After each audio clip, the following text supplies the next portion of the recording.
Tarde a todas e todos, é um grande prazer estar nesta tarde com todos vocês que aqui nos assistem. Tivemos mais de 128 participantes inscritos no site da ESA, que receberam um e-mail para assistir a aula fechada online, agora a partir das 16 horas.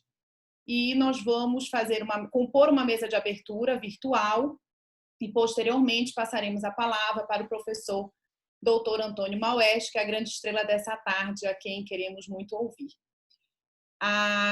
O curso vai ficar depois gravado no canal do YouTube da ESA e os certificados daqueles que aqui nos acompanharem por todo o horário do curso poderão buscar seu certificado no próprio site da ESA, onde vocês fizeram a sua inscrição. Para não me alongar mais, eu gostaria de compor a nossa mesa virtual, convidando o Dr. Alberto Campos, presidente da OAB Pará, doutora Cristina Lourenço, vice-presidente da OAB Pará, doutora Juliana Fonteles, presidente da Comissão de Direitos Humanos, e o professor doutor Antônio Maués, doutor em Direito, professor da graduação e pós-graduação em Direito pela UFPA. Uma grande honra ter vocês aqui conosco nessa mesa virtual de abertura. Desde já agradeço imensamente a participação de todos. Passo inicialmente a palavra para o doutor Alberto Campos fazer a abertura oficial do evento e fazer as suas saudações. É sua palavra, doutor Alberto. Obrigado, professora Luciana, nossa querida diretora da Escola Superior de Advocacia. Cumprimento a ilustre amiga. Não posso, obviamente, deixar também de cumprimentar a minha querida, amada, idolatrada, vice-presidente, Cristina Lourenço, minha querida amiga e batalhadora, corajosa, defensora de direitos humanos da Ordem dos Advogados do Brasil, Seccional do Pará, doutora Juliana Fonteles, e abraçar, ainda aqui virtualmente, meu colega de turma, amigo de jornadas da Universidade Federal do Pará, professor Antônio Maués, a quem admiro por ser um estudioso do direito, um brilhante jurista, um dos grandes juristas do estado do Pará, que a Universidade Federal do Pará produziu nessa última década, nesses últimos tempos.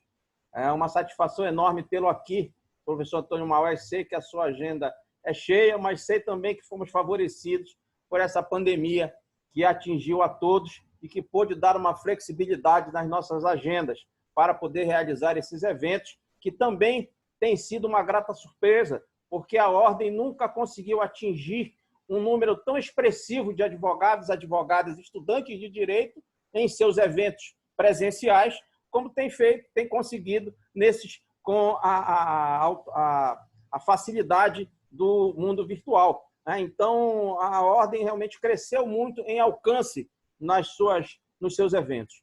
O evento que começa hoje já é aqui uma tradição da Seccional do Pará, de outras gestões, inclusive, nós não realizarmos mais um evento no dia 11 de agosto, no dia da advocacia, no dia da instituição dos cursos de direito no nosso país. Mas não nos contentamos mais com um dia nem com uma semana. Nós queremos realizar o mês todo de agosto de eventos jurídicos para aproximar, qualificar os advogados e advogadas e estudantes de direito. E hoje damos o pontapé inicial, então, para, em 2020, realizarmos o mês da advocacia. E a matéria de hoje também veio bem a calhar, né, que é direitos humanos. Infelizmente, vamos prestar uma homenagem póstuma aqui a uma pessoa, a um colega que, pode-se dizer assim, foi um dos precursores da defesa de direitos humanos na OAB do Estado do Pará. O nome de sua família está ligado umbilicalmente à história da nossa instituição. Ele, filho do presidente Egídio Machado Salles, irmão da ex-presidente também, Ângela Salles. Enfim, foi vice-presidente da nossa seccional, foi presidente da Comissão de Direitos Humanos daqui da OAB Pará. Enfim, uma pessoa muito querida por todos os advogados e advogadas com quem se relacionou, pela sua característica ética, honesta, por ser uma pessoa que realmente seguia à risca o que estabelecia o nosso Código de Conduta Profissional. Uma pessoa exemplar. Nós perdemos muito, nós que eu digo, a nossa instituição, a sociedade como um todo, neste momento tão difícil pelo qual o nosso país passa, né, com ataques diretos à nossa democracia, às instituições regularmente constituídas, e perder o Egidinho num momento como este, pelo qual passamos, realmente é de lamentar, né? A pouca será a homenagem que nós iremos fazer a ele, não será suficiente. Nós, infelizmente, estamos limitados pela questão da pandemia, então ele realmente merecia muito mais do que apenas nós nomearmos o mês da advocacia como Egídio Machado Salles Filho.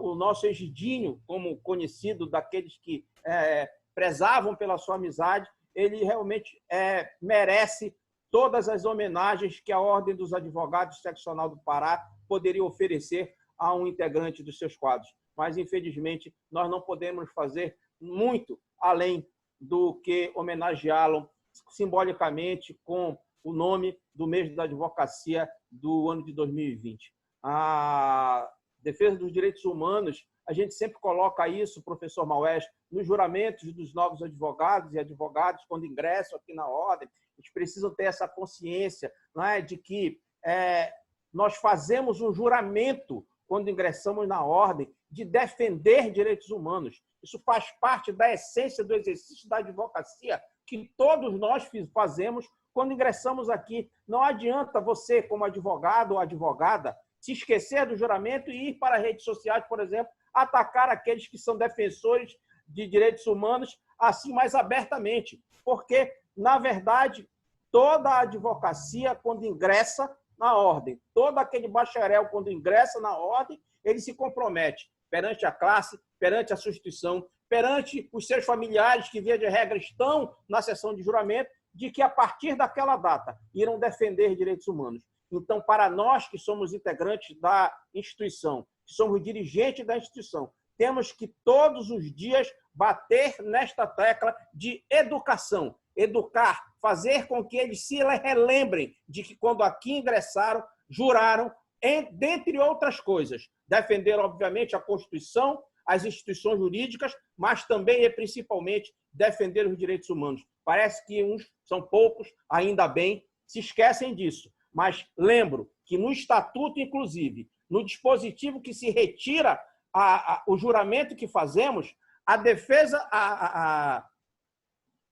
o compromisso de defesa dos direitos humanos antecede o próprio juramento de defesa das prerrogativas da advocacia, para os senhores verem como é importante para nós o juramento da defesa da Constituição, das instituições e dos direitos humanos, porque precede o próprio exercício profissional do advogado, a própria defesa das nossas prerrogativas. Então, dizendo isto, declaro aberta aqui o mês da advocacia. Ainda faremos uma sessão bem solene, mas este é o primeiro evento, certamente feito para prestigiar e garantir com que a palestra do professor Antônio Maués, que também, desde os bancos acadêmicos, desde quando me conheço, sempre defendeu os direitos humanos, sempre esteve à frente, não ao lado nem atrás, mas sempre esteve à frente da defesa das causas sociais, e por isso nós precisamos ouvi-lo com muita atenção para aprender exatamente o que falta, talvez, na juventude de hoje: engajamento social, engajamento político, porque é com engajamento político que nós vamos conseguir manter o Estado da nossa Constituição e da nossa democracia. Obrigado, Maués, por ter aceito este convite, e eu declaro, então, aberta o mês da advocacia. Obrigado pela atenção. Obrigada, doutor Alberto. Eu passo, então, a palavra para a doutora Cristina Lourenço, vice-presidente da OAB Pará, fazer a sua saudação para a abertura oficial desse evento.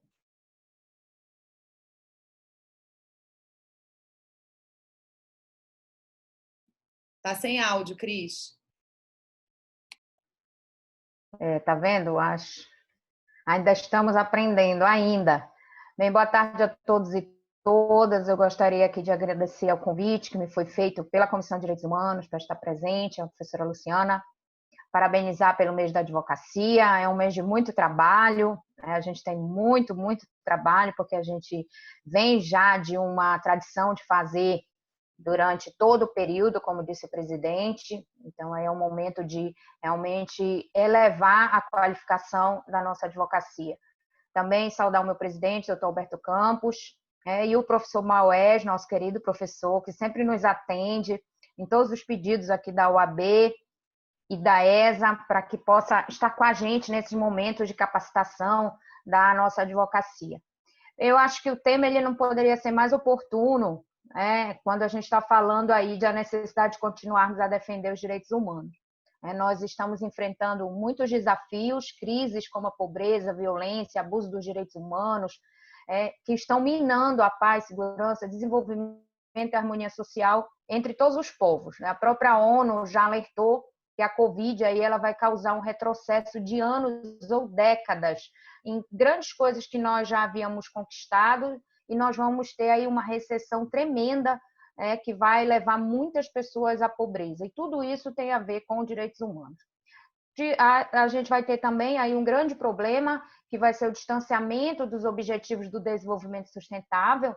A gente sabe que aí em 2030 a gente teria os objetivos de desenvolvimento sustentável colocados pela ONU, e a cada vez fica mais difícil a possibilidade da gente efetivamente chegar a esses objetivos, considerando não só a pandemia, mas também toda a trajetória de alguma forma de refutação desses direitos humanos. Então, acredito que nesse momento nada mais adequado do que escolher realmente o tema, a necessidade de continuarmos a defender os direitos humanos. A pandemia ela vai provocar aí a pior recessão dos últimos 100 anos, o que diz a ONU e o Fórum Mundial, que vai jogar aí 400 milhões de pessoas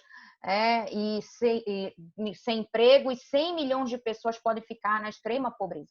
Isso é um dado que nos preocupa muito, porque também vai impactar diretamente, impacta diretamente a todas as consequências que a gente pode vir a ter dentro desse quadro. A gente tem aí também uma indicação de que há 2 bilhões de pessoas que vivem hoje abaixo da linha da pobreza, e é possível, claro, que isso vai aumentar em razão da pandemia também. E, portanto, o mundo levaria 200 anos para poder eliminar essa pobreza extrema que vai ser gerada ainda mais a partir dessa pandemia. Se a gente for falar de igualdade e equidade de gênero, por exemplo, o relatório 2020 do Fórum Mundial Econômico vem dizer para a gente poder falar em equidade de gênero no ambiente de trabalho, a gente vai precisar de pelo menos 250 anos. Porque a gente tem uma diferença muito grande entre os salários entre homens e mulheres. Se a gente for falar de violência policial e racismo estrutural, a gente tem também dados alarmantes: 75,4% de pessoas mortas pela polícia no Brasil eram negras e jovens até 21 anos. Então, a gente tem dados aí que precisam também ser enfrentados pela questão da discussão de direitos humanos. Se a gente está falando de violência de gênero e violência doméstica, a gente também tem visto um aumento considerável de feminicídio, e também 17,8% de mulheres no planeta, uma a cada 5 dizem que já sofreram violência doméstica nos últimos 12 meses. Isso também é um problema a ser enfrentado pelos direitos humanos. Se a gente está falando de trabalho infantil, a OIT estimula que a gente tem hoje 152 milhões de crianças submetidas a trabalho infantil, sendo que 73 milhões dessas crianças estão em trabalhos perigosos. Se falar de tráfico de pessoas, é o terceiro maior negócio ilícito do mundo, atrás de tráfico de drogas e tráfico de armas, gerando 32 bilhões de dólares anualmente e fazendo com que 4 milhões de pessoas no mundo sejam exploradas para os mais variados fins, e aí incluído também a exploração do trabalho e exploração sexual. Nós temos hoje quase 30 milhões de refugiados, sendo que o Brasil está abrigando hoje 345 mil refugiados. E nós temos 2,2 bilhões de pessoas que não têm acesso à água potável, e mais da metade da população global não tem saneamento básico. Isso são dados oficiais e que a gente sabe que muitas vezes não representa a realidade, porque dados oficiais tem muito de subnotificação também, mas os dados oficiais já são alarmantes para aquilo que a gente pode considerar em combate às necessidades que a gente tem para chegar aos objetivos do milênio 2030 do desenvolvimento sustentável. Se eu for falar de população privada de liberdade, que é um assunto que toca muito a doutora Juliana, por exemplo, que tem defendido muito a questão dos direitos humanos, tem feito um trabalho à frente da Comissão de Direitos Humanos e do Conselho Penitenciário, a gente tem aí hoje 770 mil pessoas pelo IFOPEM, porém o CNJ já diz que nós estamos com 880 mil pessoas presas.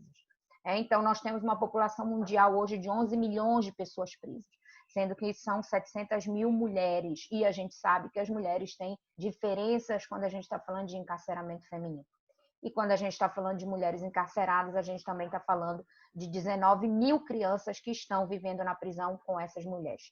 Então, se a gente for falar de poucos pontos, porque teriam muitos mais pontos para falar sobre direitos humanos, sobre a gente falar do que realmente importa no combate à pobreza, combate à desigualdade, combate ao trabalho infantil, é certo que há muita necessidade ainda de falar de direitos humanos. Há ainda muito a fazer, há muito ainda a ser estudado, há muito a ser combatido e há muito a se contribuir. E a OAB ela precisa e faz a parte dela, a partir da Comissão de Direitos Humanos, a partir da ESA, a partir das outras comissões, e é esse o nosso trabalho também enquanto sociedade civil, enquanto pessoas individuais que de alguma forma procuram fazer com que esses dados se tornem menores naquilo que é possível que possamos fazer. Então, eu quero aqui deixar esses dados para que a gente perceba que há realmente muita necessidade de falar de direitos humanos, porque a realidade dos dados, que, volto a dizer, muitas vezes subnotificados, eles nos colocam numa situação em que é alarmante a situação do mundo em relação a tantos e tantos problemas intensificados ainda mais por meio da pandemia. Então, aqui eu queria dizer, Juliana, que foi uma escolha muito feliz o tema, como defender, como continuar a defender, porque é realmente nessa seara que nós estamos. Nós não podemos retroceder e o Covid, a pandemia fará, já diz a ONU, já diz o Fórum Mundial de Economia, que nós teremos aí que recuperar, pelo menos em 200 anos, várias situações que nós já havíamos avançado e que, em razão da pandemia, nós, infelizmente, perdemos. Então, em razão disso, te felicitar pela escolha do tema e desejo a vocês todos que seja um curso muito produtivo e a fala do professor Maued também, que vai nos brindar falando sobre direitos humanos. Obrigada. Obrigada, doutora Cristina. Eu passo a palavra agora para a querida doutora Juliana Fonteles, presidente da Comissão de Direitos Humanos da OAB Pará, para fazer a saudação inicial da abertura do evento. Boa tarde a todos. Saúdo nosso presidente Alberto, que eu sempre digo que tem sido um grande dirigente da OAB Pará, porque tem sido um presidente defensor de direitos humanos, né, que tem permitido o nosso trabalho. Saúdo a nossa querida vice-presidente, doutora Cristina Lourenço, também, que está sempre junto com a Comissão de Direitos Humanos. Gostaria também de lembrar que esse curso, e agradecer, ele também foi construído, idealizado pela nossa vice-presidente, uma das nossas vice-presidentes, que é a doutora Andresa Smith, que lá de Portugal, né, idealizou esse curso, me ajudou e montou todo esse curso, né? Então, aqui também as minhas homenagens para ela, que tem sido fundamental na nossa Comissão de Direitos Humanos. Agradecer a doutora Luciana, né, que tem sido uma grande diretora da ESA, nossa parceira nessa defesa de direitos. Saudar o meu querido amigo, professor Antônio Maués, que ele é não só um advogado, né, da defesa da democracia, mas um grande nome da nossa academia paraense, né, talvez um dos maiores nomes da nossa academia paraense.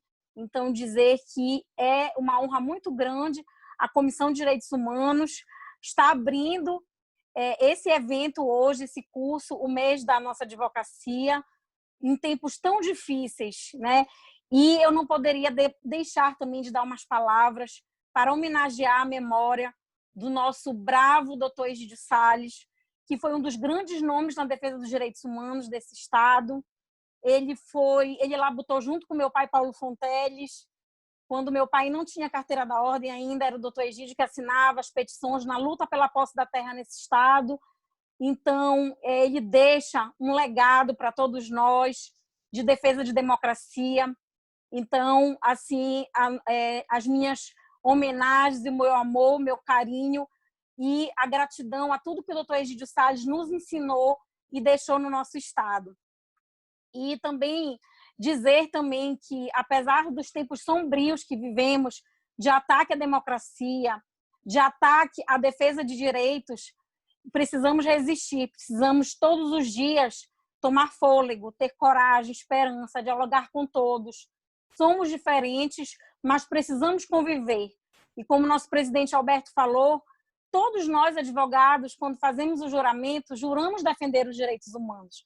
E direitos humanos são para todos. É a defesa de índios, de negros, é a luta contra o feminicídio, é a luta contra o racismo, é a defesa da criança e do adolescente, é a defesa da luta pela posse da terra, para que esse Estado um dia possa ter uma divisão igualitária de terra. É também lutar pela diversidade religiosa, pela liberdade de culto, pelas comunidades afro-religiosas, pelos povos de terreiro que têm sofrido tanto nesse momento de ataque à nossa democracia. É a defesa de idosos, é a luta de todos, é a igualdade e a justiça para todos.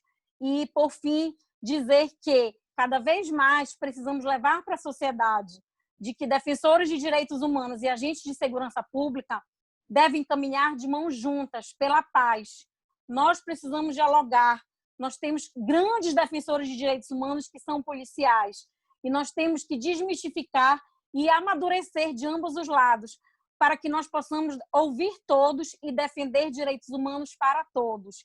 E que a nossa OAB continue firme, sendo precursora das lutas. E essa Comissão de Direitos Humanos, através da presidência do Dr. Alberto, do Dr. Imbiriba, da doutora Cristina Lourenço, tem nos permitido caminhar juntos com diversos movimentos sociais desse Estado, mulheres, negros, comunidade LGBT, comunidades afro-religiosas. Então, essa Comissão de Direitos Humanos ela tem caminhado junto com todos os movimentos sociais que constroem as lutas do nosso Estado. Muito obrigada, doutora Juliana.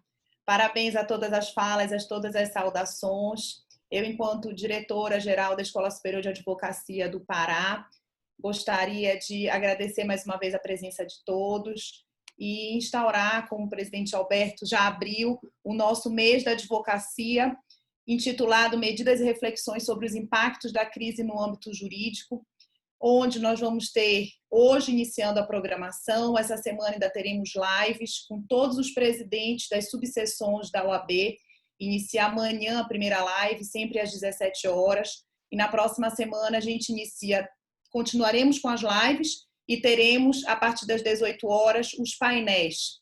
Alguns painéis às 18, outros às 20, alguns vão ser pela parte da tarde.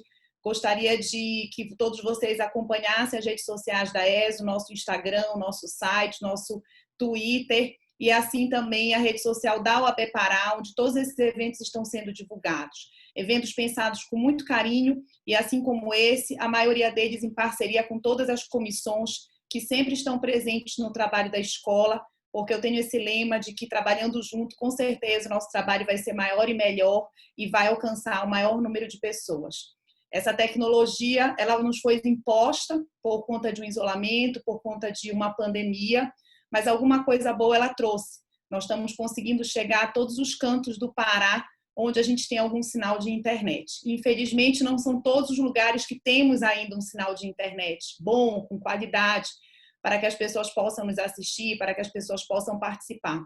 Mas aqueles lugares em que tenha o mínimo de sinal, essas pessoas estão conseguindo receber a capacitação, receber a qualificação da ESA Pará.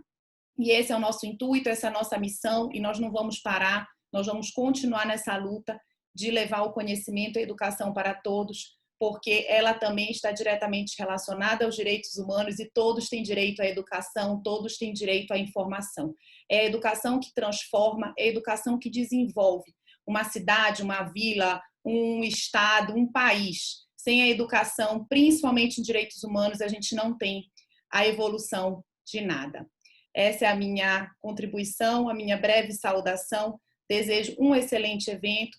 Gostaria de solicitar que nós que estamos compondo a mesa, desfaçamos a mesa virtual para que o professor Antônio Maués possa ficar com o seu vídeo aumentado e começar a sua palestra, que tem como tema a necessidade de continuarmos a defender os direitos humanos. Muito obrigada pela sua parceria, pela sua participação. Agradeço também a presença de todos que atualmente estão aqui com a gente, 49 participantes. É sua palavra, professor Antônio Maués. Obrigada. Muito boa tarde. Eu quero, em primeiro lugar, agradecer muito ao Alberto, à Cristina, à Luciana, à Juliana, a toda a equipe que torna possível esse nosso encontro, Renato, Jonathan, toda a equipe de apoio. E nós sabemos que já vivíamos num momento muito difícil, que infelizmente continuará na nossa cidade, no nosso país, e o momento se tornou ainda mais difícil para realizarmos essa mesa com o falecimento desse nosso grande amigo, grande professor, grande advogado, que foi o Egidio. Mas o fato de nós estarmos aqui discutindo direitos humanos num momento tão importante é fruto do trabalho de pessoas como ele.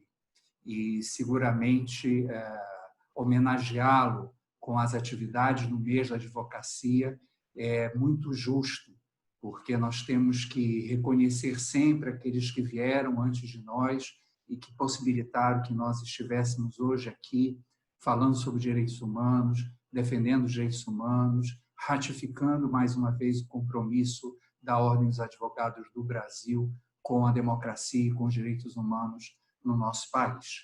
Então, para mim, realmente é uma honra, mesmo à distância, atender a um convite do OAB, estar com vocês todos falando sobre direitos humanos é algo que me honra, no sentido mais verdadeiro da palavra, e eu espero que nós possamos, apesar de tudo, ter uma tarde de muito proveito intelectual para todos nós. Eu preparei uma pequena exposição em PowerPoint de maneira a facilitar o acompanhamento por causa dessa situação de distanciamento. Não sei se o Renato vai conseguir colocar à disposição para todos, mas eu intitulei a minha palestra de uma maneira um pouco diferente do tema geral, mas dentro daquilo que me foi sugerido. Então, eu gostaria de falar aqui para vocês da defesa dos direitos humanos como defesa da democracia.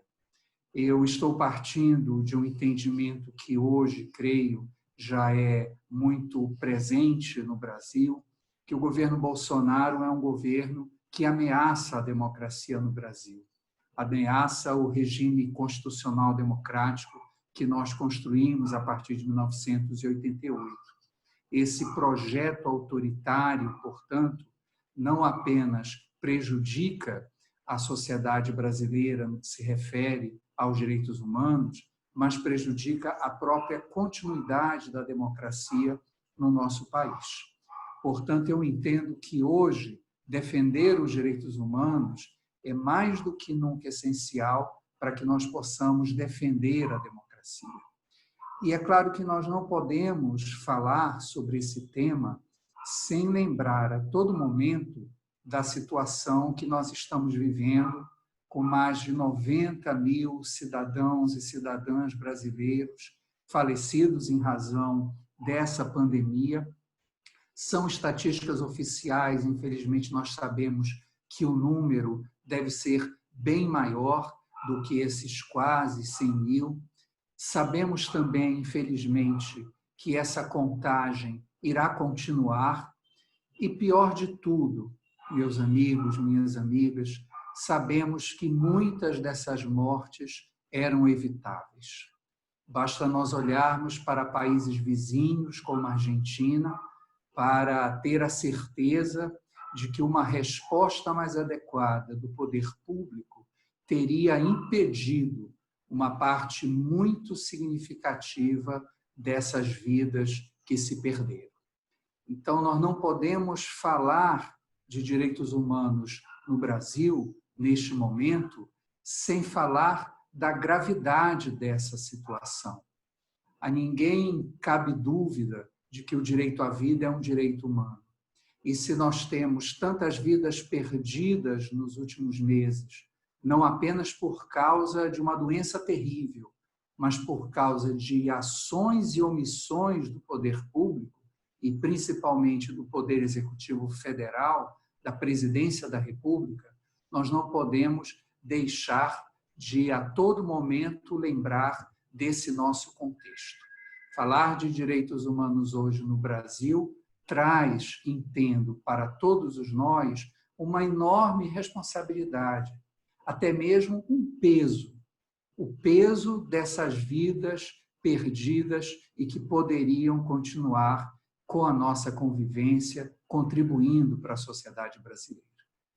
E quando eu falo de que a defesa dos direitos humanos é a defesa da democracia, eu quero lembrar de algo bastante simples, que, de acordo com o sistema constitucional de 88, a nossa democracia constitucional, não é formada apenas por direitos políticos. Porque todos nós sabemos que sem direitos políticos, sem eleições livres, sem liberdade partidária, sem eleições imparciais, nós não temos uma democracia. Mas nós nunca podemos esquecer que não são apenas os direitos políticos que são necessários para que haja democracia. Como a nossa Constituição de 88 muito bem estabelece, nós temos que ter outros direitos fundamentais para viver democraticamente. Um regime democrático, portanto, precisa de direitos políticos, mas também precisa de direitos individuais e de direitos sociais. Não é possível, especialmente num país com a história de autoritarismo que o Brasil tem, não é possível, especialmente numa sociedade tão autoritária e desigual como a sociedade brasileira, exercer plenamente os direitos políticos, viver a plenitude de um regime democrático, se nós não tivermos também a garantia e a efetividade dos direitos individuais e dos direitos sociais. E esse é o projeto, esse é o grande projeto da Constituição de 88, hoje tão ameaçado.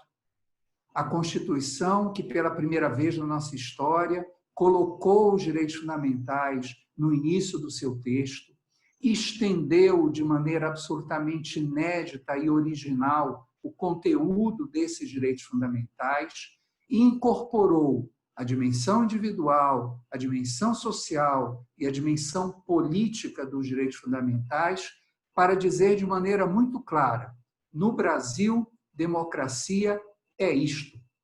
No Brasil, Estado democrático de direito implica respeito aos direitos fundamentais em seu conjunto. E o que nós estamos vivendo no Brasil? O que nós estamos vivendo desde o ano passado, com este governo que, inclusive, explicitamente, abertamente, manifesta que pretende destruir o sistema democrático construído a partir de 88. Nós estamos vivendo um processo que podemos chamar, acompanhando alguns autores da ciência política, de erosão democrática. Erosão democrática. Vejam, nos últimos meses, particularmente, nós falamos muito em golpe, em ameaças de golpe. O presidente da República foi à frente do quartel-general do Exército para chamar a população para uma intervenção militar que o mantivesse no poder. E o mantivesse no poder, evidentemente, se colocando acima e eliminando os freios institucionais dos demais poderes, do legislativo, do judiciário, também dos governos estaduais. E nós, quando pensamos em golpe, pensamos naquela situação que, infelizmente, já ocorreu muitas vezes na nossa história, em 1964, por exemplo, em que os tanques saem às ruas e, de um dia para o outro, nós perdemos a democracia e entramos num regime autoritário. Eu não duvido que o presidente da República gostaria muito que isso acontecesse. Não duvido que uma parte significativa dos seus apoiadores mais fanáticos gostaria muito que isso acontecesse. Não tenho dúvida, inclusive, que no Palácio do Planalto essa estratégia é tramada. Mas eu gostaria de chamar a atenção de todos que esse não é o único, nem talvez o principal problema que o projeto autoritário dirigido por Jair Bolsonaro coloca para todos nós. Porque o que nós temos visto nas últimas décadas, em vários países, é que a democracia não morre de repente. As democracias não têm morrido do dia para a noite por meio de um golpe clássico, por meio de um golpe militar, como aqueles que nós conhecemos muito na história do Brasil e na história da América Latina. As democracias que têm sido derrubadas por regimes autoritários, elas estão sofrendo esse processo de corrosão, esse processo de erosão democrática, em que, lentamente, e muitas vezes utilizando meios legais, aqueles que estão no governo, particularmente aqueles que ocupam o poder executivo, vão minando, vão destruindo as instituições constitucionais. Então, o processo de erosão democrática, ele é um pouco mais complexo e até mais difícil, às vezes, de ser identificados pelos democratas. Porque não há um momento isolado em que nós podemos dizer que, a partir daqui, a democracia foi substituída por um Estado autoritário. Há um conjunto de eventos, há um conjunto de ações, há um conjunto de omissões que partem dos próprios poderes constituídos, que partem especialmente do poder executivo e que vão corroendo as bases do sistema democrático.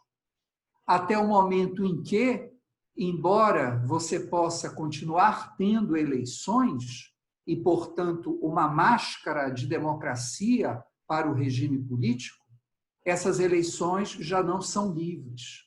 Essas eleições já não permitem ao povo escolher livremente aqueles que vão governar. As eleições se tornam, como foram durante a ditadura militar no Brasil, apenas elementos que tentam mascarar o caráter autoritário desse regime político. Do meu ponto de vista e de vários outros professores, esse é o processo que hoje nós estamos vivendo no Brasil. Existe ameaça de golpe? Sim, mas o principal risco não é um golpe militar. O principal risco é a erosão democrática. O principal risco é que, a cada momento, paulatinamente, no decorrer de 4 anos ou talvez de 8 anos, as instituições democráticas vão sendo cada vez mais enfraquecidas e nós teremos cada vez menos condições de reagir e defender a democracia no nosso país. E se esse diagnóstico está correto, se nós estamos diante de um projeto autoritário que pretende corroer paulatinamente a democracia e suas instituições no Brasil, um dos principais elementos em que essa erosão democrática ocorre é exatamente no campo dos direitos fundamentais. Se nós quisermos ter sinais de uma democracia que está muito viva e muito forte, e, ao contrário, sinais de uma democracia que está se enfraquecendo, que está em decadência, olhemos para os direitos fundamentais, os direitos humanos. A situação dos direitos humanos numa dada sociedade é sempre um dos principais, se não o principal sinal da saúde do regime democrático num determinado país. E o que nós temos visto? O que desde o ano passado e também durante esse ano, apesar de toda a crise sanitária e econômica, nós temos vivenciado no Brasil? Ataques cada vez maiores às liberdades democráticas e ataques cada vez maiores aos direitos sociais. Insisto, não é possível pensar num regime democrático sem direito à liberdade. Não é possível pensar num regime democrático, numa sociedade tão desigual como a brasileira, sem direitos sociais. E aqui, sem exagero nenhum, eu poderia ficar com vocês por mais de uma hora narrando o conjunto de ataques a esses direitos fundamentais, capitaneados, incentivados, praticados pelo atual governo.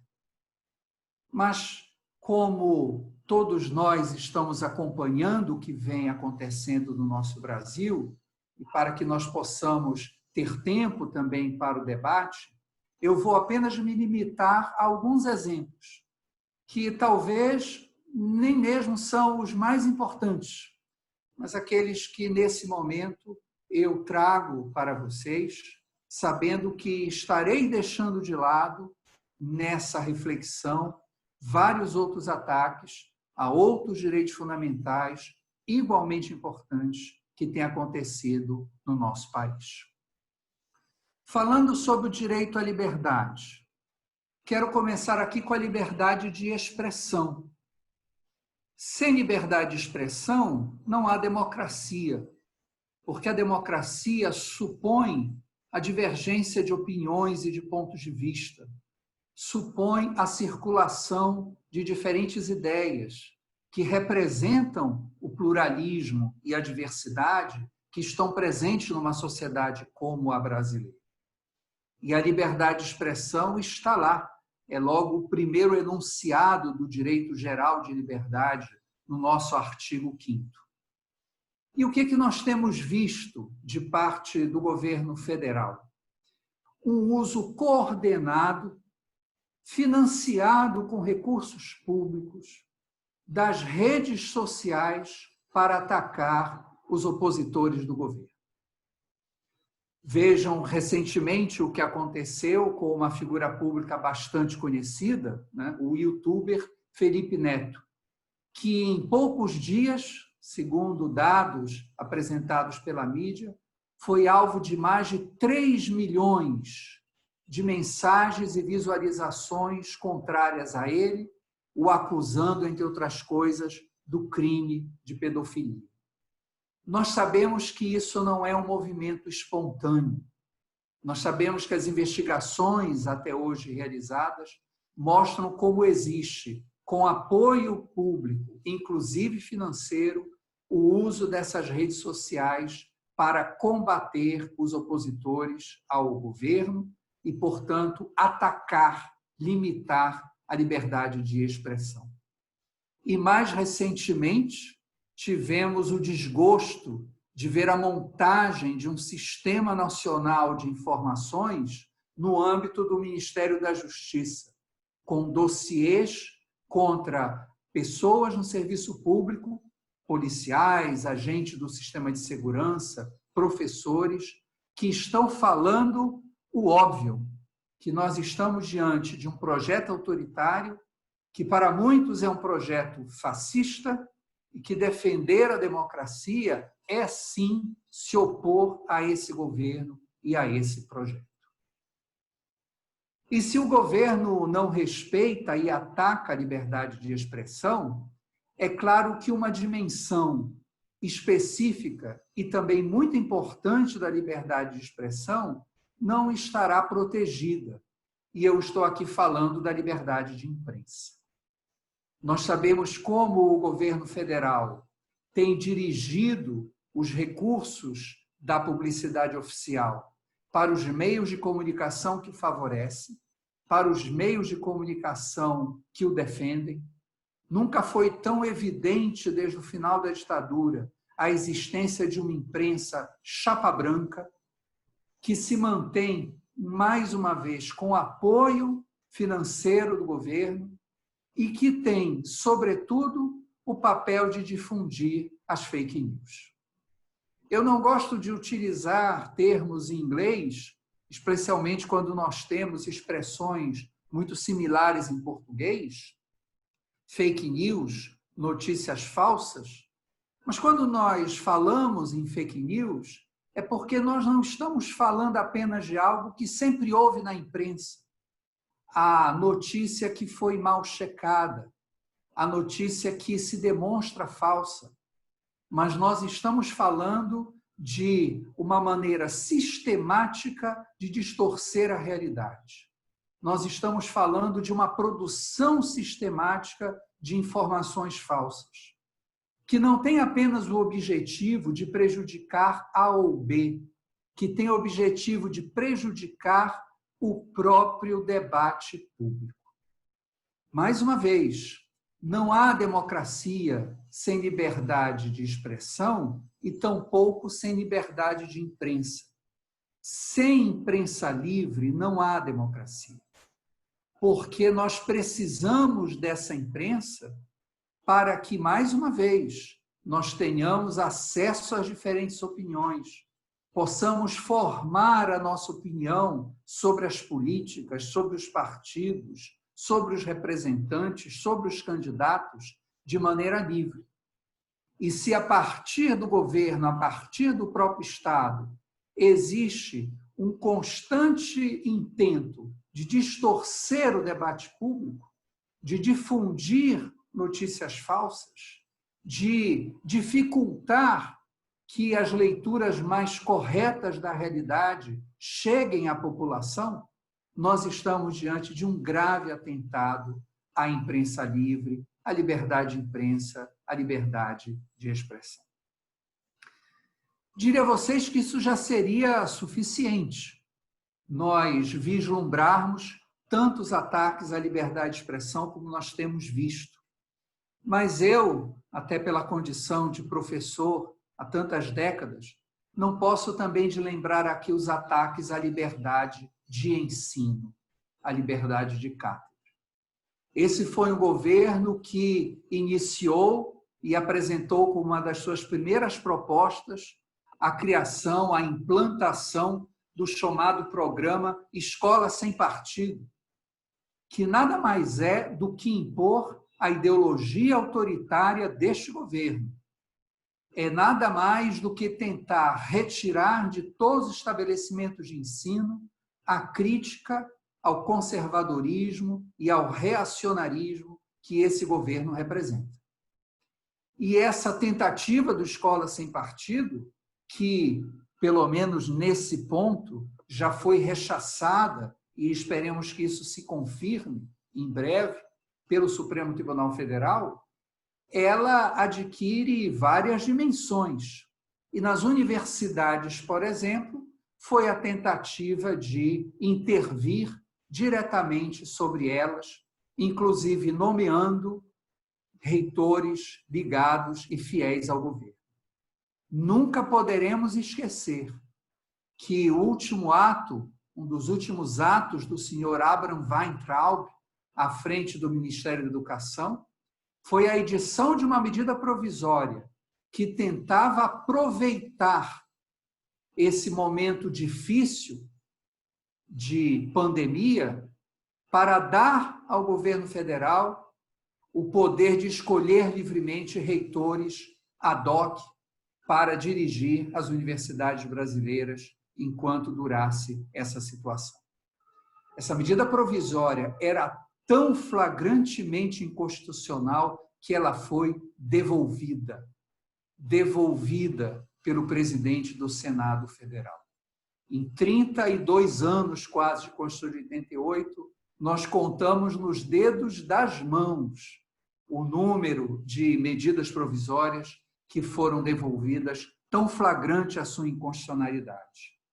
E isso é, ao mesmo tempo, uma prova de que este é um governo que não respeita a liberdade de ensino, que não respeita a autonomia universitária, porque sabe que a liberdade de ensino e a autonomia universitária são diques, barreiras muito importantes para conter o desenvolvimento de um projeto autoritário.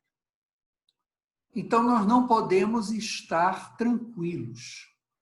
Se direitos individuais, como direitos de liberdade, são tão frequentemente, tão constantemente objetos de ataques a partir do governo federal, é porque nós vemos aqui um exemplo muito nítido de que se tenta corroer as instituições democráticas no nosso país. Nós não temos muita dificuldade de associar direitos políticos com direitos individuais. Mas nós não podemos também deixar de lembrar da associação entre direitos políticos e direitos sociais. E aqui eu gostaria de destacar 2 pontos. O primeiro deles, que é muito mais fácil de ser analisado pelos vários colegas nossos que atuam na área trabalhista. Nós estamos tendo, neste atual governo, a continuidade de um processo de precarização do trabalho. Nós sabemos que, desde o governo anterior, tivemos uma série de mudanças legais, como a terceirização, como o enfraquecimento dos sindicatos, que levam, e como essas medidas já vão completar 4, 3 anos, já há estudos suficientes que demonstram isso empiricamente, leva a uma precarização do trabalho. Esse fenômeno da uberização, que não é apenas um fenômeno tecnológico de um novo período do capitalismo, mas que também é decorrência de uma situação de enfraquecimento dos direitos dos trabalhadores que os leva a ter que aceitar um tipo de relação de trabalho, podemos chamar assim, que está colocando novamente uma parte muito significativa da força de trabalho no Brasil no século XIX. Por que direitos trabalhistas são importantes para a democracia? Primeiro, pelo que diz a nossa Constituição. Foi a Constituição de 88, nenhuma outra antes dela no Brasil, que colocou entre os direitos fundamentais, artigo 7º, artigo 8º especialmente, os direitos dos trabalhadores. Sabemos que muito pouco desses artigos foi modificado até hoje, apesar das tentativas. Mas aqui também nós vemos um processo de erosão. Não se modifica o texto constitucional, mas vai se restringindo a sua aplicação por meio de mudanças legais. E isso vai fazendo com que cada vez mais haja direitos dos trabalhadores e cada vez mais aumente a precarização do trabalho. O que significa para a democracia um trabalho precarizado? Significa, não há dúvida quanto a isso, aumento da desigualdade de renda. Trabalho precarizado, sindicatos fracos, significa que a renda do trabalho será cada vez menor em relação aos ganhos de capital, a renda do capital no produto interno bruto brasileiro.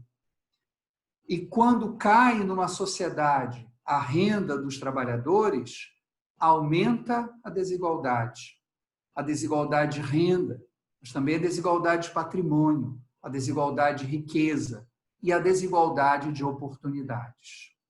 E quando nós falamos que direitos sociais são indispensáveis para a democracia, é porque nós não conhecemos na história nenhum sistema democrático que tenha se consolidado num ambiente de alta e crescente desigualdade.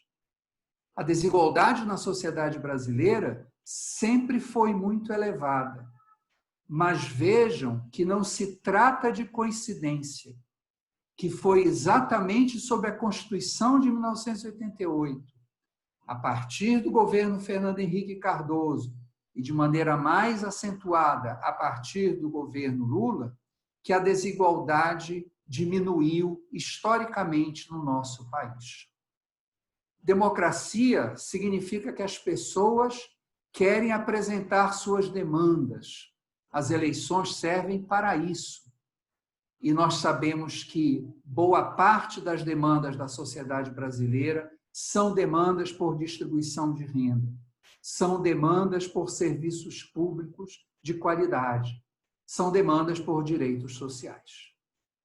E quando o sistema democrático não atende essas demandas, quando não há uma perspectiva, mesmo que de médio prazo, de solução desses problemas sociais e diminuição da desigualdade, a história demonstra que a democracia começa a fraquejar.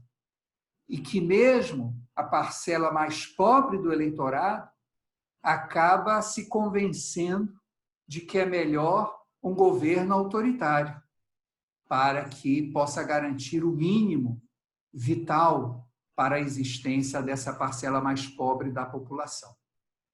Então, a questão não se coloca apenas como uma questão de direitos trabalhistas.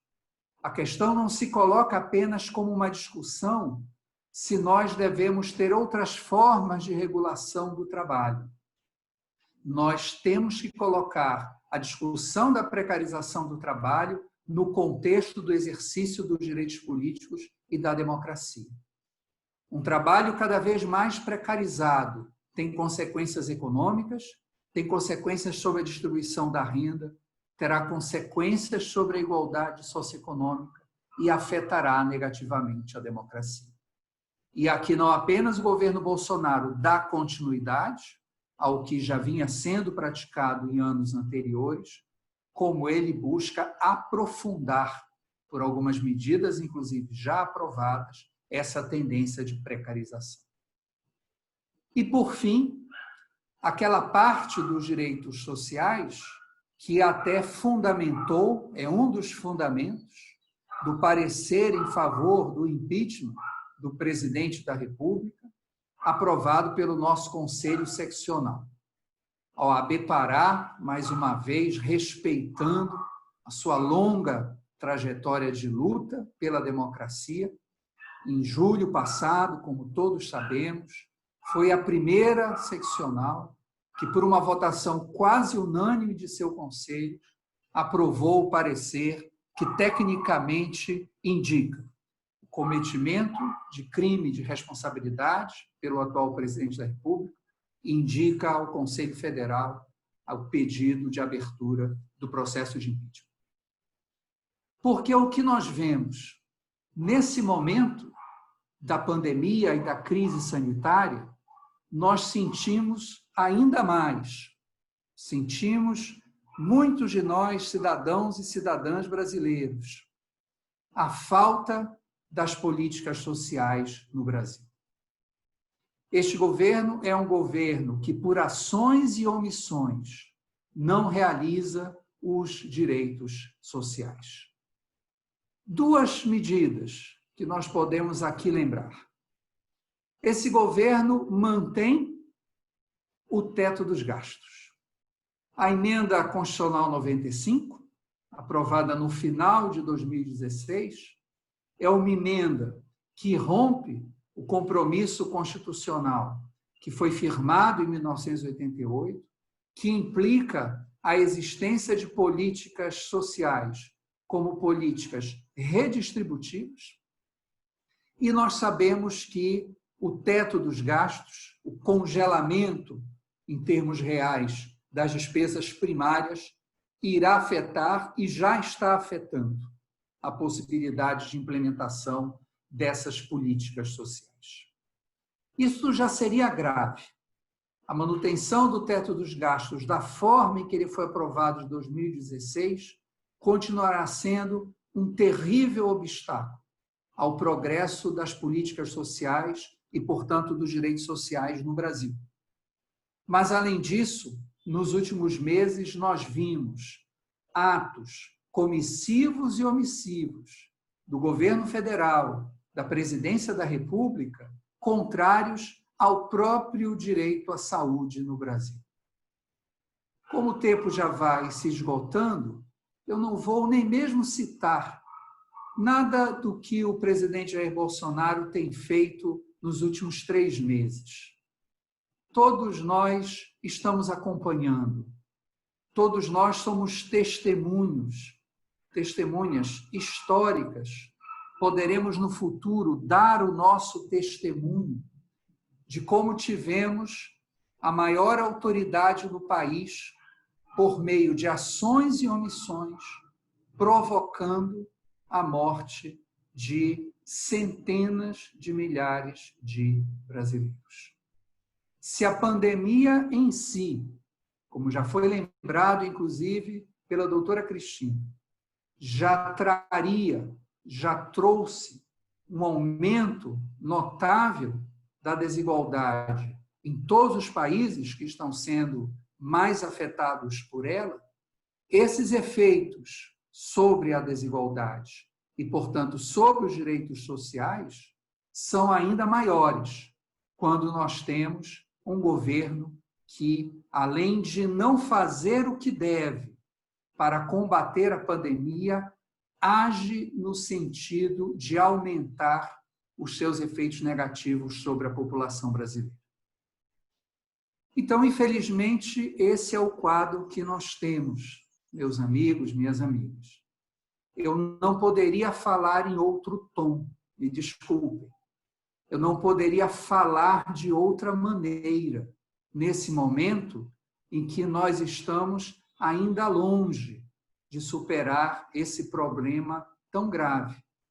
Nesse momento que nós estamos ainda longe de afastar as graves ameaças à democracia que continuam pairando sobre o nosso país.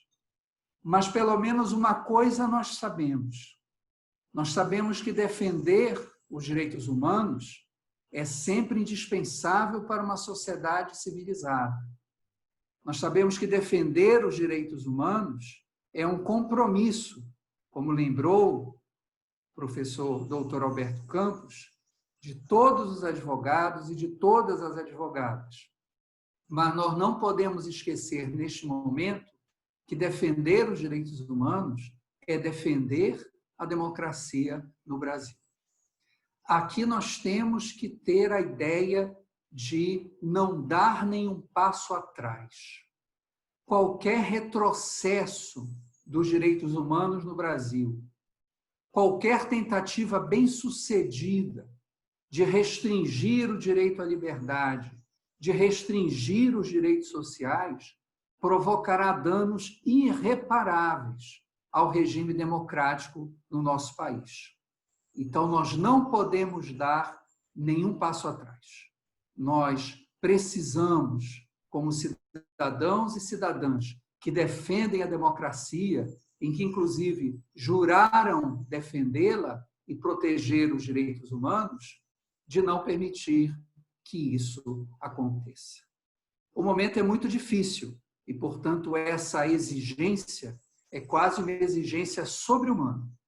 Mas é bom lembrar que nós também já vivemos períodos muito piores no nosso país. Nós tivemos 21 anos de uma ditadura militar.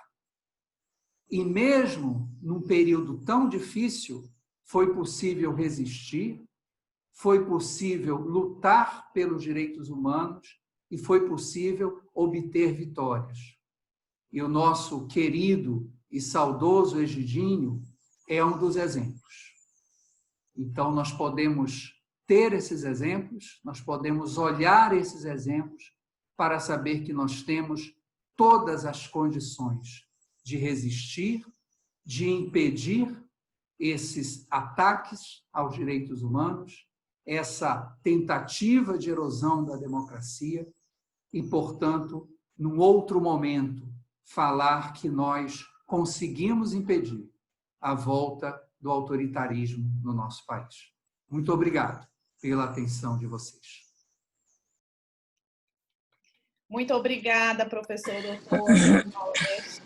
Eu gostaria de registrar a presença do nosso querido vice-diretor, doutor Lucas Salles, que está aqui na sala conosco, filho do professor doutor Egídio Salles, a quem nós homenageamos com o mês da advocacia, o querido tio Egídio.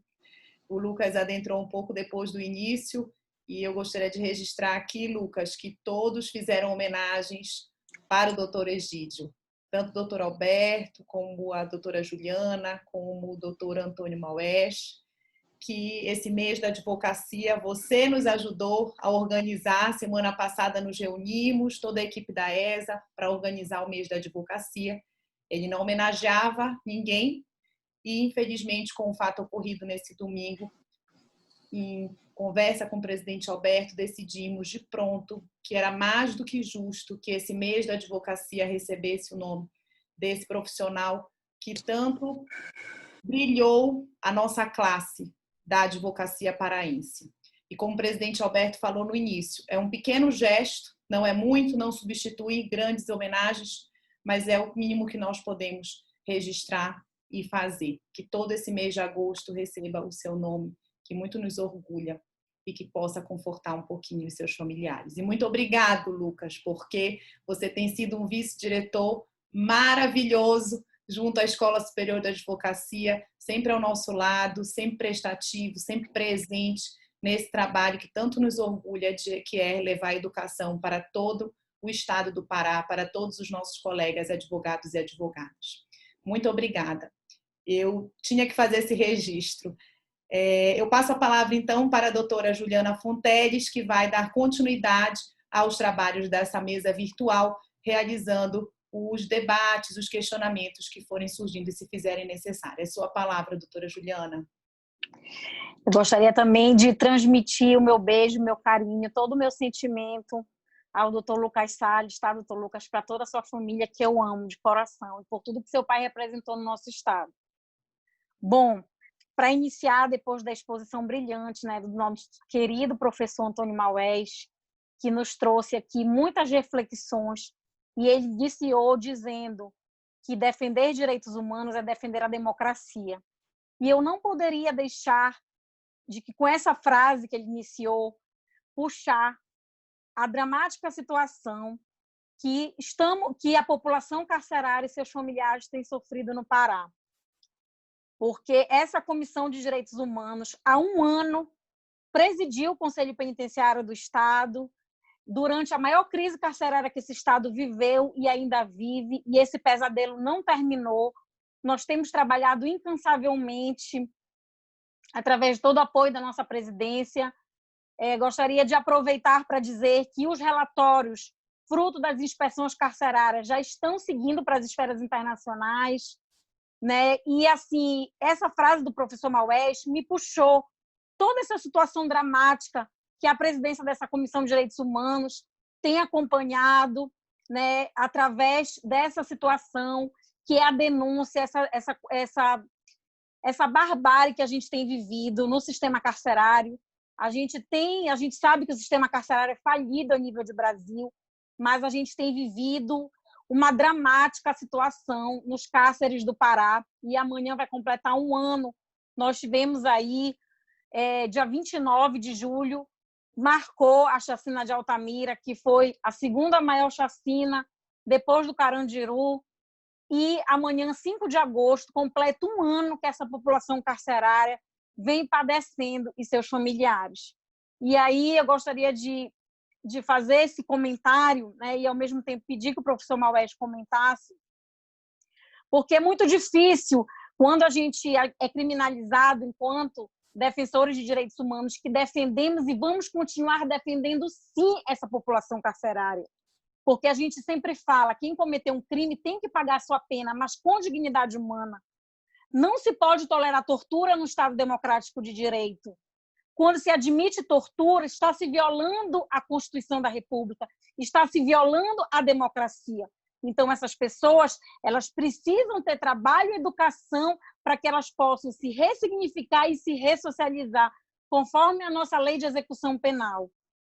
Então, eu gostaria que o professor Maués comentasse um pouco acerca dessa situação, da dignidade dessas pessoas que precisam tanto e que é tão difícil para a gente levar para a sociedade, porque a gente acompanha, enquanto Comissão de Direitos Humanos, diversas pautas, né?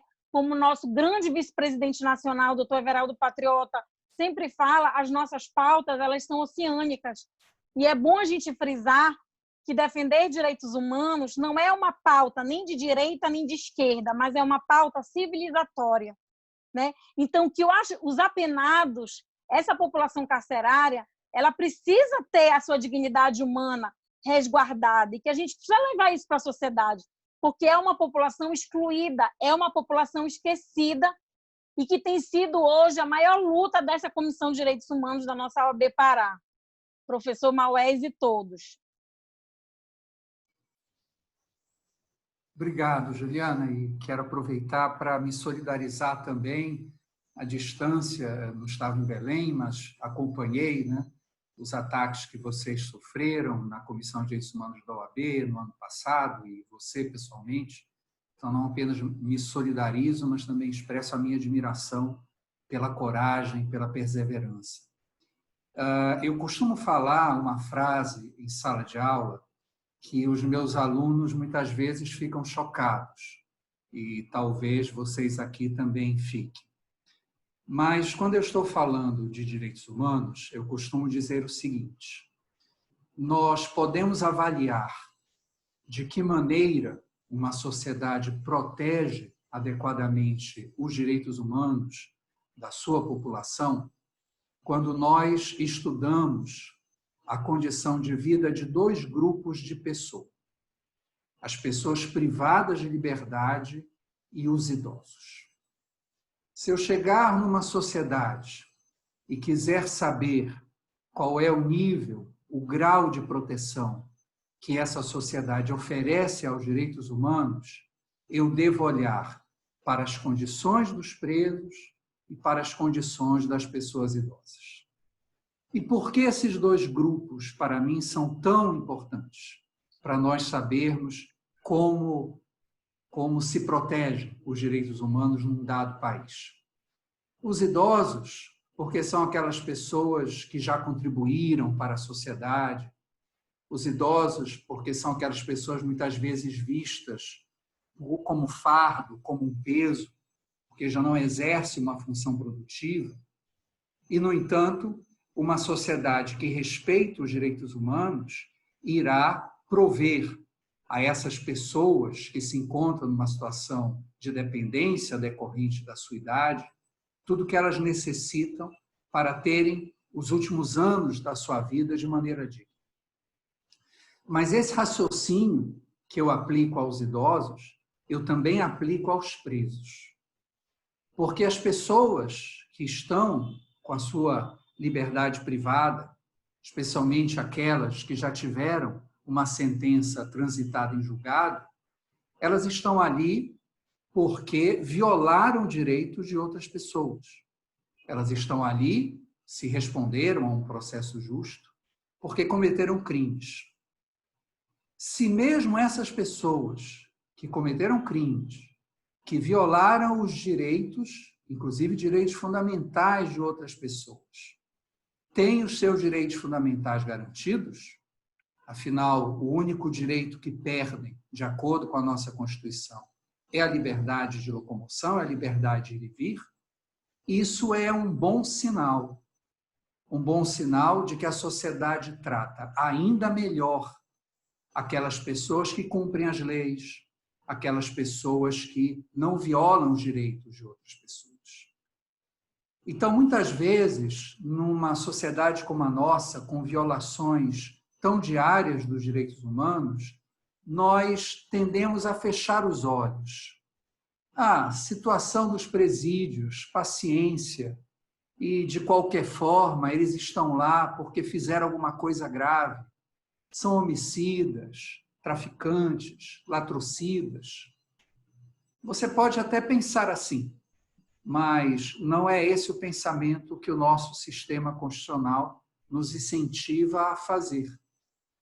E o que eu sugiro, quando digo que nós olhemos para a situação dos presos, é pensar como a situação dos nossos estabelecimentos penitenciários reproduz, em grande parte, a situação que afeta um número significativo de pessoas na sociedade brasileira. Porque nós estamos numa sociedade em que há péssimas condições de moradia, em que há subnutrição, em que há um desemprego estrutural muito sério, em que as pessoas não têm acesso a saneamento básico. Então, a situação dos presídios, ela é agravada dos problemas da sociedade brasileira. E ela reflete esses problemas. Ela demonstra de que maneira uma parte significativa da nossa sociedade é tratada por nós, que temos uma renda maior, que temos uma condição melhor de vida, e pelo próprio Estado brasileiro, pelas próprias instâncias governamentais. Então, a situação dos presos, ela não interessa apenas aos presos. Podem ter certeza de que a sociedade brasileira evoluirá positivamente na proteção dos direitos fundamentais de todos os seus cidadãos e cidadãs, quando ela também garantir o mínimo de dignidade, porque nem mesmo este mínimo hoje é garantido para as pessoas que estão privadas da sua liberdade. Se nós olharmos para os presídios e vermos a situação de quase total desrespeito aos direitos humanos que ocorre ali, eu não preciso olhar para nenhuma outra parte desta sociedade. Se olhar para os estabelecimentos prisionais e identificar uma constante e diária violação de direitos fundamentais, eu tenho como saber que essa também é a realidade que afeta o conjunto dessa sociedade. Então, não é um problema separado, não é uma situação que nós podemos fechar os olhos. É algo que diz respeito profundamente aos problemas de violação, de proteção dos direitos fundamentais, dos direitos humanos no Brasil. E é por isso que eu tenho uma enorme admiração pelos advogados, não apenas aqueles na área criminal, que se dedicam a isso. Porque é muito difícil, perante a sociedade, defender as pessoas privadas de liberdade.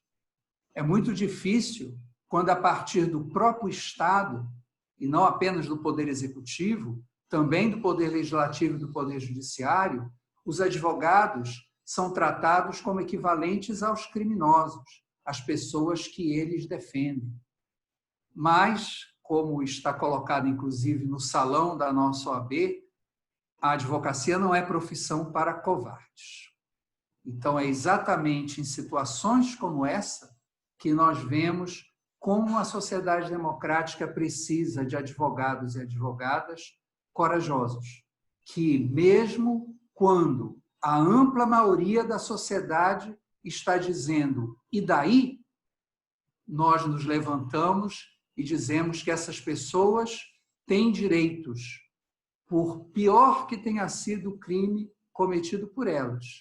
Porque quando nós começamos a aplicar esse tipo de interpretação de que os direitos valem para alguns, mas não valem para todos, na prática nós estamos abrindo o caminho para que eles não valham para a maioria, nós estamos abrindo o caminho, mais uma vez, para um Estado autoritário.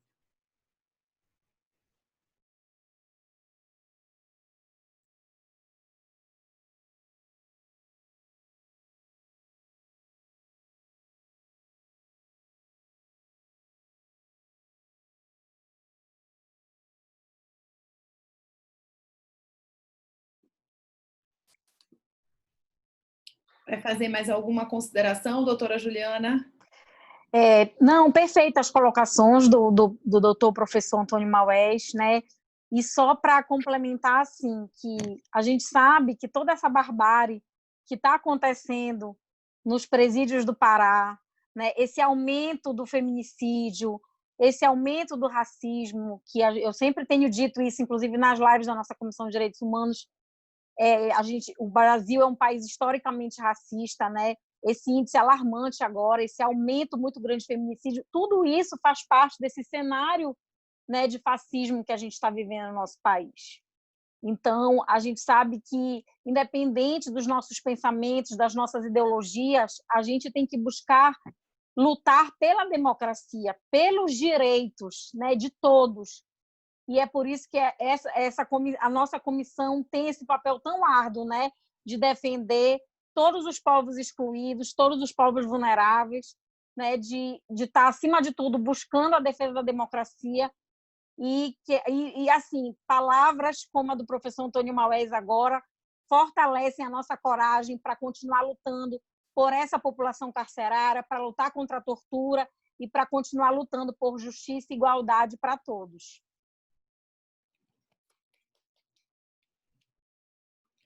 Muito bem, muito obrigada, doutora Juliana. Obrigada, doutor Antônio Maués. Obrigada a todos e todas que participaram desse brilhante evento. Iniciamos às 16 horas, são 17h30, com o horário respeitado da nossa programação perfeitamente. Gostaria de conceder a palavra ao professor Dr. Antônio Maués para fazer suas considerações finais e finalizar o nosso evento desta tarde de terça-feira, 4 de agosto de 2020, que foi o primeiro evento do nosso mês da advocacia paraense, Egídio Salles Filho. É sua palavra, professor Maués. Obrigado, Luciana. Eu, claro, só tenho que agradecer mais uma vez a vocês e a toda a equipe. Não foi possível aqui usar o PowerPoint, mas talvez possa depois ser colocado nas redes da OAB. Existem algumas imagens que eu coloquei que eu acho que são muito representativas desse momento que nós estamos vivendo. E por isso eu queria também terminar com uma imagem que eu acho que vai ser possível olhar aqui pela câmera do meu celular. É uma imagem muito bonita do nosso amigo e como eu sei que essa palestra não foi fácil, muito menos para mim, né, falar dessa situação que nós estamos vivendo, mas eu não quero deixar de terminar com uma mensagem de esperança desse nosso amigo que, além disso, era um grande otimista, sempre sorridente, sempre disponível, e nós sempre vamos lembrar dele, ele sempre estará presente, nos incentivando cada vez mais a seguir na mesma luta que ele nos ensinou. Obrigado a todos. Obrigada, professor Maués. Doutora Juliana, passo a palavra para você fazer suas considerações finais. Não, para agradecer, em primeiro lugar, a nossa presidência, né, o doutor Alberto Campos, que tem permitido o nosso trabalho, né, nesse momento, nesses tempos tão sombrios, tão difíceis, agradecer ao nosso querido professor Antônio Maués, que é uma inspiração para todos nós, que a gente possa ter outros grandes momentos como esse para ter as suas falas, a sua aula, os seus conhecimentos, as suas reflexões. Agradecer a todos que estão aqui com a gente no curso, né? Alguém no chat falou que não está sendo permitido abrir a fala para os participantes. A gente gostaria de abrir, mas assim, o tempo já esgotou. A ideia era a gente abrir. Então, assim, nas próximas terças-feiras, a gente vai tentar ajustar, né, doutora Luciana, o tempo para que a gente possa, porque, na verdade, é um formato de seminário. Agora, claro, é um curso, é um seminário de direitos humanos e a gente quer abrir as falas, mas o nosso tempo aqui já está hoje curto. Então, assim, agradecer a todos, né, e dizer para que vocês continuem participando e que nós precisamos de muitas mentes e corações para a defesa dos direitos humanos no Pará e no Brasil.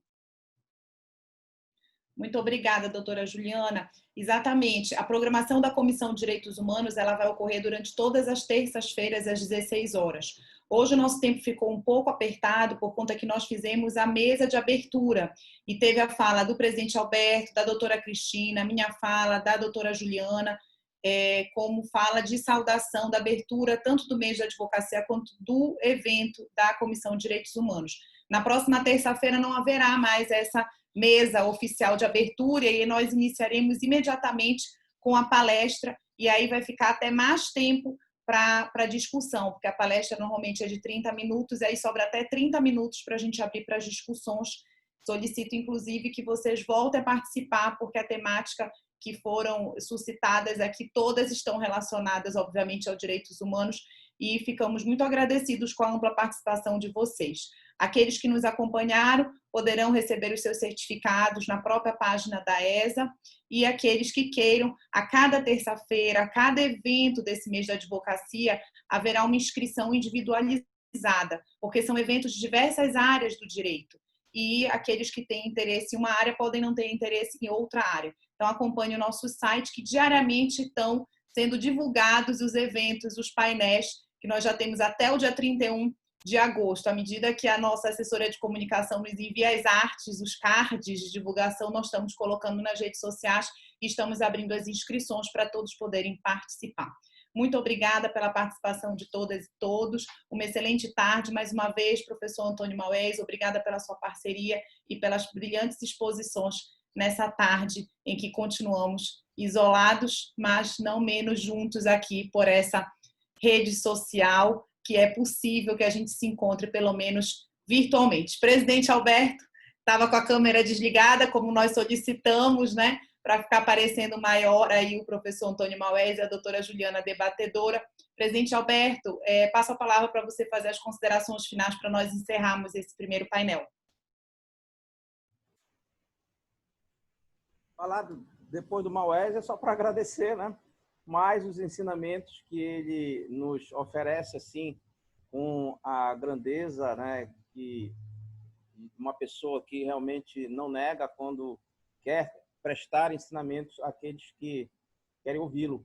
Então, agradecimento da nossa instituição, da Ordem, ao Maués, pela disposição e disponibilidade do seu tempo para poder nos ensinar, neste momento, como nós podemos, para nos animar a continuar defendendo direitos humanos, defendendo a Constituição e defendendo a nossa democracia.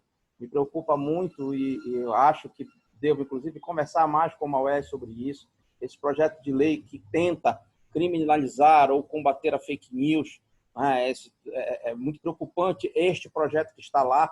Eu lembro, inclusive, que para se chegar ao marco da internet, se debateu no Congresso Nacional por 4 anos e eles querem agora impor uma legislação que, de repente, pode não atingir o seu fim, que são as associações criminosas, né, da pirâmide, como foi esclarecida por um especialista nisso, mas acaba por criminalizar aqueles que vão fazer das redes sociais um veículo de livre manifestação. Então, esse projeto que está lá, a meu pensar, ele não criminaliza, não atinge o principal alvo, que são as formações, né, criminosas, as quadrilhas que são montadas para acabar com qualquer possibilidade daquela pessoa se reerguer moralmente. Então, precisamos debater muito, exigir do Congresso Nacional que ele venha para a sociedade debater. O Congresso Nacional está esquecendo que nós é que precisamos chegar a um consenso com relação a essa legislação que visa criminalizar a questão das notícias falsas. A notícia falsa antes era um veículo de ofensa à honra e hoje está querendo ser uma tipificação de uma conduta que precisa ser muito bem avaliada sob pena de estarmos aqui gerando um monstro que vai, na verdade, ser a instituição da censura no nosso país e nós não podemos permitir que isso aconteça, ainda que seja deplorável, ainda que seja repugnante esse tipo de conduta que é praticada por essas pessoas aí dessas organizações criminosas que são formadas para acabar com a reputação das pessoas, né? Independente da vertente política que elas estejam. Então, nós realmente precisamos ter o direito livre de manifestação, mas esse direito livre de manifestação, ele precisa ser observado que ele não pode ser utilizado como o objeto do crime, que é o que está sendo feito por essas organizações criminosas. Então, fica aqui essa minha mensagem e esse convite, Maués, para a gente começar a dialogar sobre esse projeto que está tramitando lá no Congresso, para que a OAB Pará também dê a sua contribuição, não fique apenas na crítica, mas que dê a sua contribuição legislativa. Temos lá representantes no Congresso Nacional que são daqui do nosso estado, advogados, inclusive, e nós podemos, então, tentar fazer ver que a OAB Pará também produz e tenta contribuir com uma melhor estrutura da nossa legislação, da nossa legislação, principalmente a penal. E aqui temos excelentes criminalistas, inclusive uma penalista doutora, que é a nossa vice-presidente da Ordem, doutora Cristina Lourenço. E, no mais, Maués, agradecer e continuar aí saudoso da ausência do nosso amigo Egidinho. Eu lembrava até agora dos locais que ele frequentava, ali que ele denominou a esquina da Padre Eutico ali como da carne podre. A gente se reunia às vezes lá na esquina da Padre Eutico, ou então lá na Peixaria do Careca, que eu acho que ele era o consumidor, digamos assim, mais ilustre lá da Peixaria do Careca, né? Enfim, saudades, né? Que o tempo vão fazer com que essa tristeza se transforme nessa saudade, e só nós brasileiros sabemos o significado dela qual é, né? E é isso. Ele deixou uma obra e a gente vai tentar seguir em frente, como dizia a nossa chapa aqui na Ordem, né? Tentar seguir em frente com os ensinamentos que ele deixou para nós. Obrigado, Maestro. Até a próxima. Abraço. Muito obrigada a todas e todas. Então, nesse momento, encerramos esse primeiro evento do nosso mês da advocacia Egídio Salles Filho. Continuamos com vários eventos, acompanhe as redes sociais, que a sua presença é muito bem-vinda. A educação sempre vai transformar a todos nós. Então, vamos continuar levando educação para todas e todas. Boa tarde e uma excelente semana. Tchau, gente.